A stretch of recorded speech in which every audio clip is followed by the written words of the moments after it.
नमस्कार मित्रांनो, स्वागत आहे तुमचं शेतकरी मित्र यूट्यूब चॅनलमध्ये। मित्रांनो, आताची चांगली आणि ताजी बातमी। मित्रांनो, तुम्ही हा व्हिडिओ शेवटपर्यंत बघा, म्हणजे तुमच्या जिल्ह्यातील पीक विमा बद्दलची माहिती आहे।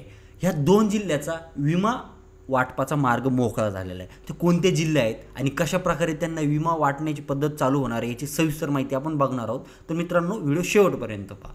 मित्रांनो, खरीप पीक विमा 2023 अग्रिम पीक विमा अंतर्गत 25% पीक विमा वाटण्याच्या संदर्भातील काही महत्त्वाचे अपडेट आजच्या माध्यमातून आपण जाणून घेण्याचा प्रयत्न करणार आहोत। मित्रांनो, राज्यातील एकंदरीत दुष्काळी परिस्थितीच्या पार्श्वभूमी राज्य शासनाच्या माध्यमातून पीक विमा वाटपाचा पाठपुरावा सुरू केलेला आहे आणि याच पार्श्वभूमीवर राज्यातील जवळजवळ 35,01,000 शेतकऱ्यांना 1,700 कोटी रुपयाचा पीक विम्याचे अग्रिम वाटप केली जाणार आहे। याच्या व्यतिरिक्त काही जिल्ह्यांमध्ये शेतकऱ्यांच्या माध्यमातून आपल्याला पिकाचे प्लॅन देखील करण्यात आलेले आहे। अशा शेतकऱ्यांच्या पीक विमाचा सुद्धा वाटप होण्याची शक्यता वर्तवण्यात येत आहे। तर मित्रांनो, यामध्ये 16 जिल्ह्यातील अधिसूचना पीक विमा कंपनीच्या माध्यमातून मान्य करण्यात आलेल्या आहे, त्यांना मान्यता देण्यात आलेली आहे।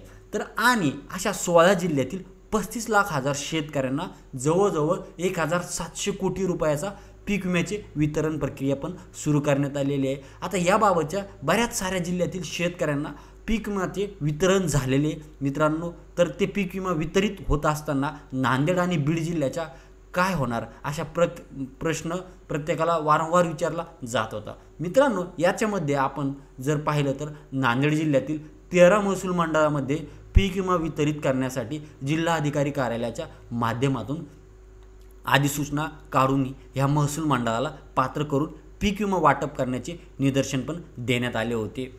तर मित्रांनो, ही अधिसूचना काढल्यानंतर पीक विमा कंपनीच्या माध्यमातून याला कुठल्याही प्रकारचा सकारात्मक प्रतिसाद देण्यात आलेला नव्हता। याच्यामध्ये आपण जर पाहिलं तर लोणी, कंधार तालुकामधील पावसाचा खंड, तर इतर तालुक्यामध्ये जुलै महिन्यामध्ये झालेल्या अतिवृष्टी ह्या कारणामुळे ह्या जिल्ह्यातील सर्व तालुक्यामधील सर्व महसूल मंडळामध्ये हे पीक विमासाठी पात्र करण्यात आले होते। मात्र अधिसूचना काढल्यानंतर सुद्धा पीक विमा कंपनीच्या माध्यमातून कुठल्याही प्रकारचा प्रतिसाद देण्यात आलेला नव्हता आणि अखेर या जिल्ह्यातील शेतकऱ्यांना सुद्धा 25% पीक विमा वाटप करण्यासाठी कंपनीच्या माध्यमातून अनुकूलता दर्शवण्यात आलेली आहे।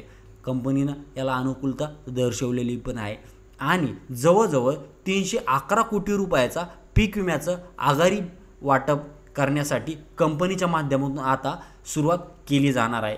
तर मित्रांनो, याचप्रमाणे बीड जिल्ह्याचा सुद्धा विषय गंभीर बनलेला होता। बीड, बुलढाणा आणि वाशिमसाठी कंपनीच्या माध्यमातून याचिका दाखल करण्यात आली होती, याचिका दाखल पण केली होती। त्या कारणाचं आपण पाहिलं होतं की आयुक्ताच्या माध्यमातून, सचिवाच्या माध्यमातून ह्या पीक विमा कंपनीला फटका बसण्यात आला होता। राज्य शासनाच्या माध्यमातून सुद्धा ह्या पिकाचा पाठपुरावा करण्यात आलेला होता आणि बीड, बुलढाणा, वाशिम जिल्ह्यातील शेतकऱ्यांना सुद्धा पीक विमाचं वितरण करावं अशा प्रकारचे निदर्शन देण्यात आले होते।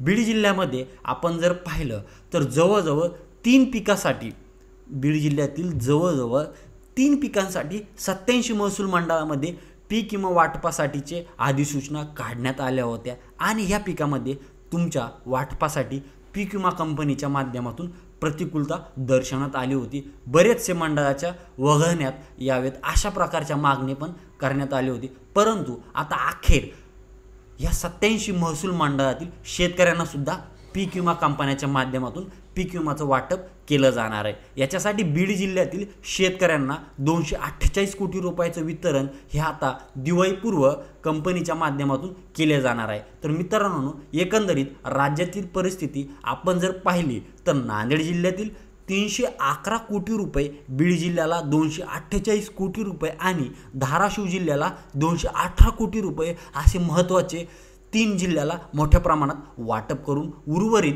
13 जिल्ह्यांना सुद्धा पीक विम्याचे वितरण केले जाणार आहे आणि एकंदरीत 16 जिल्ह्यातील 35 लाख शेतकऱ्यांना हे 1700 कोटी रुपयाचं वाटप केलं जाणार आहे। तर मित्रांनो, अशा प्रकारे 25% अग्रिम पीक विमाच्या वाटपाच्या संदर्भातले महत्त्वाचं अपडेट होतं। तर मित्रांनो, माहिती कशी वाटली कमेंट करून नक्की कळवा। धन्यवाद।